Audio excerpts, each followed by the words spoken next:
Tuhan adalah gembalaku, takkan kekurangan aku. Saudara-saudara yang terkasih di dalam Kristus, selamat pagi. Salam jumpa lagi dalam Sabda Siap Saji, Minggu 9 Juli 2023, hari Minggu biasa ke-14. Marilah kita berdoa dalam nama Bapa dan Putra dan Roh Kudus. amin. Ya Allah, dalam Putramu yang merendahkan diri, Engkau mengangkat dunia yang telah jatuh.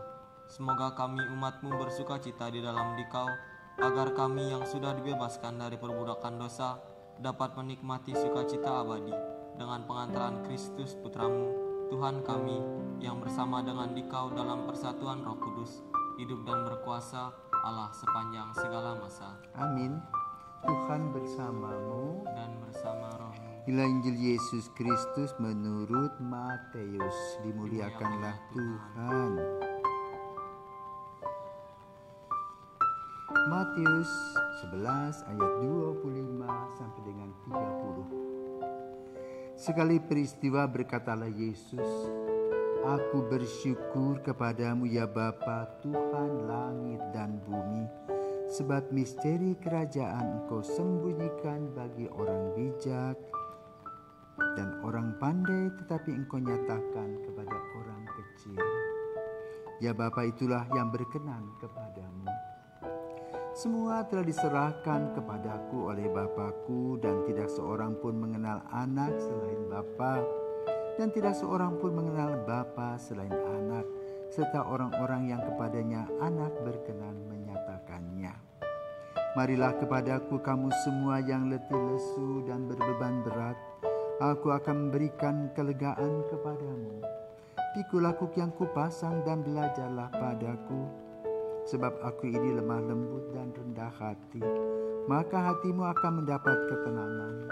Sebab enaklah kuk yang kupasang dan ringanlah bebanku."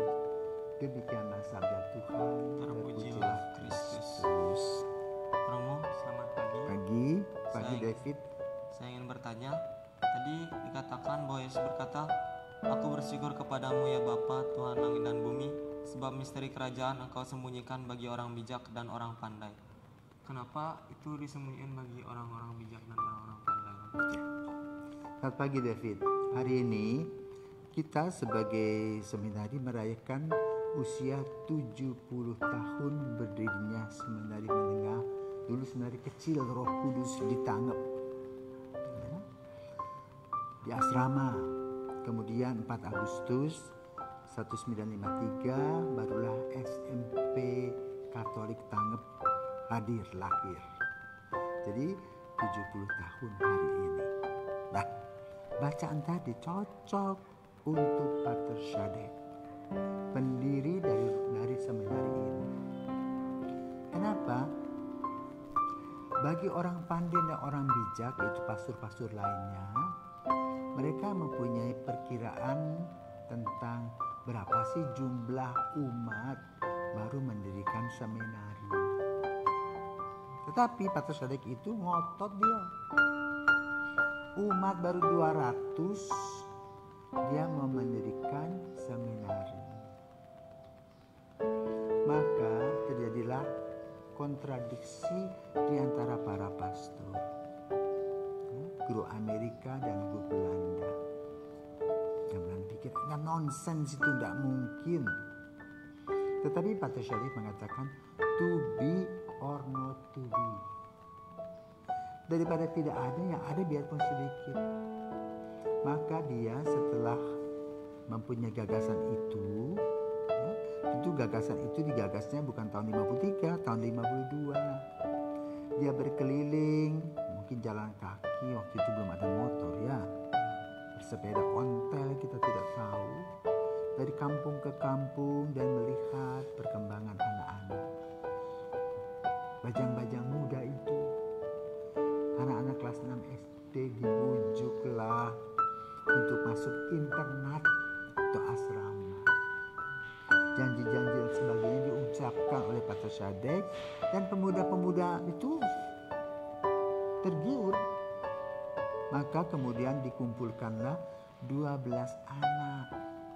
Seperti Yesus mengumpulkan para murid dengan susah payah. Mereka tidak usah bayar. Tapi itulah hidup dalam kesederhanaan. Makan di ruang yang sama, doa di ruang yang satu, tidur pun demikian, makan pun seadanya. Tetapi lalu dalam perjalanan waktu dari 12 anak itu jadi 2 pastor. Tetapi yang satu keluar setelah 3 tahun jadi imam. Yang satu ini setia sampai akhir hidupnya. Namanya Rongsong, sekarang menjadi Roma Servasio Subagio. Maka di seminari Tuke ini kita mempunyai patung ya, pendiri Pater Syadek dan juga Rongsong kecil, Servas kecil. Nah, jadi Pater Syadek itu bisa mempunyai visi sedemikian rupa walaupun bertentangan secara demografis dengan kita. Maka itu disatakan itu tadi. Engkau nyatakan kepada orang kecil, bukan kepada orang pandai dan bijak. Para pastor lain itu orang-orang pandai dan bijak. Tapi ini orang kecil, menyuarakan suara yang kecil. Tanpa disadari, waktu demi waktu berjalan dalam proses jatuh bangun, pasang surut, dan hari ini merayakan 70 tahun.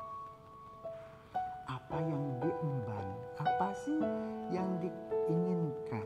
Yang diinginkan itu oleh Pater Syadek bukan hanya imam. Ya. Jadi seminari ini nih sejak dulu itu didirikan memang nyeleneh, artinya melenceng. Ya.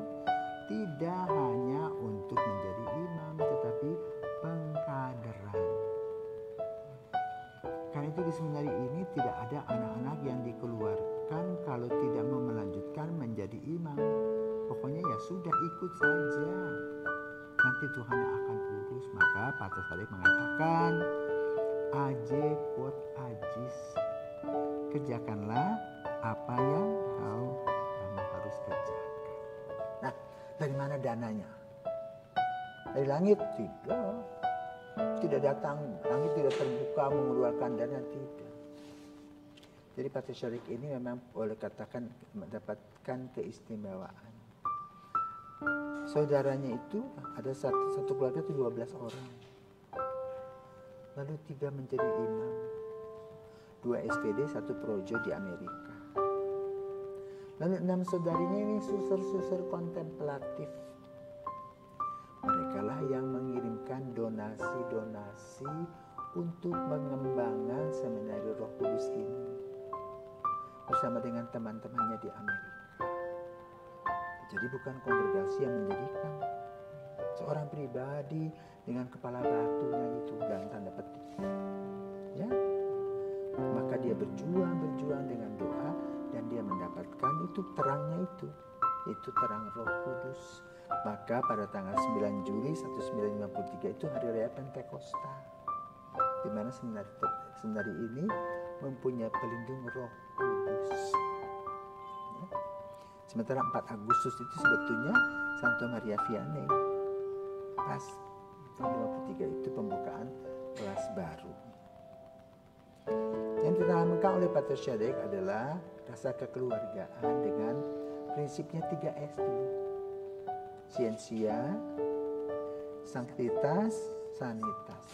Nah sekarang tambah dengan Sapientia dan Solidaritas. Jadi 3 itu. Karena Sapientia itu menyangkut dalam Scientia, dalam Sanctitas. Solidaritas juga termasuk dalam Scientia dan Sanctitas. Seperti itu. Nah 3 hal ini yang ditanamkan dalam diri anak-anak dari berbagai sudut di Pulau Bali. Jadi dulu sebenarnya ini anak-anak Bali yang berada di sini tidak seperti sekarang. Anak Balinya hanya 10%. Ya. Nah, jadi dari 3 soal tadi, Scientia, Sanctitas, Sanitas, seperti diuraikan dalam bacaan pertama tadi.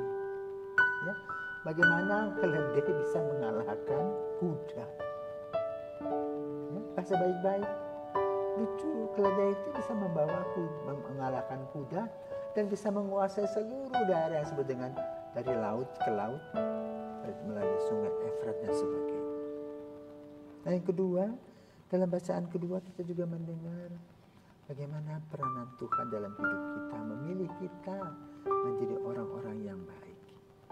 Ya, yang mana Tuhan memberikan berkat-berkat-Nya. Coba tadi buka. Nah, bacaan kedua tadi itu kita dengar.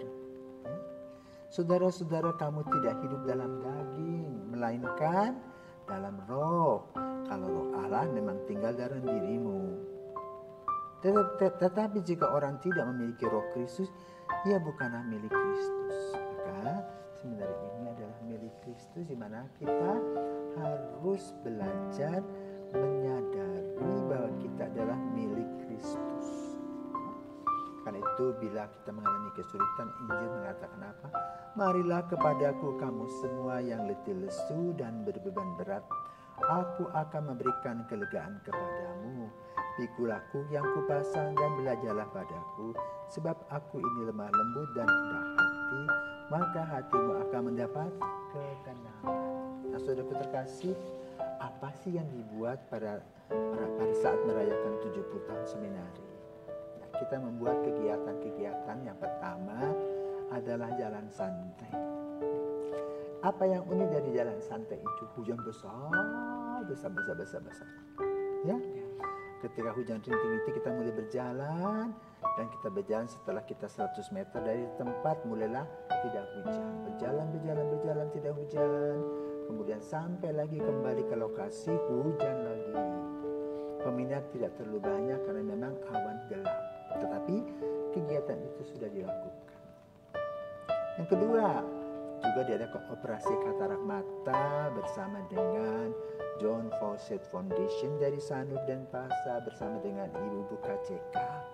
Sama hujan juga, terus hujan. Tapi kami tidak putus asa.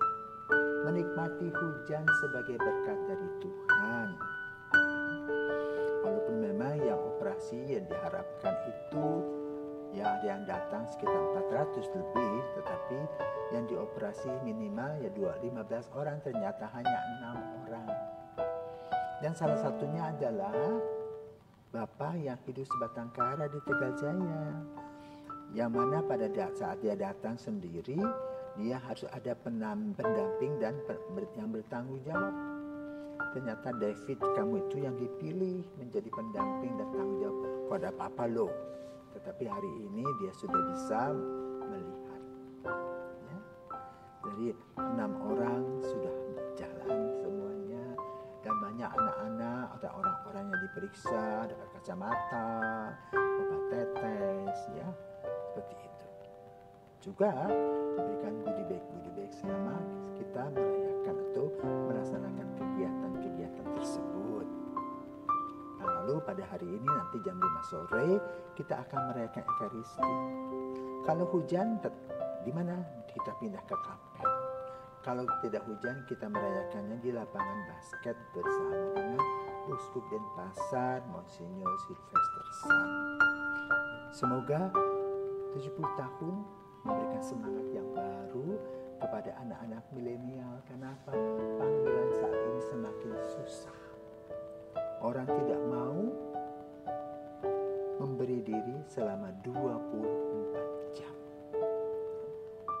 Kita berdoa semoga masih ada anak-anak yang akan mengisi ya, pelayanan kasih dan dalam urusan dengan pewartaan Injil dimanapun berada. Maka kita berdoa kepada terang Roh Kudus, kepada Roh Kudus agar senantiasa menerangi kami semua, agar perjalanan yang sudah berjalan selama 70 tahun ini terus berjalan.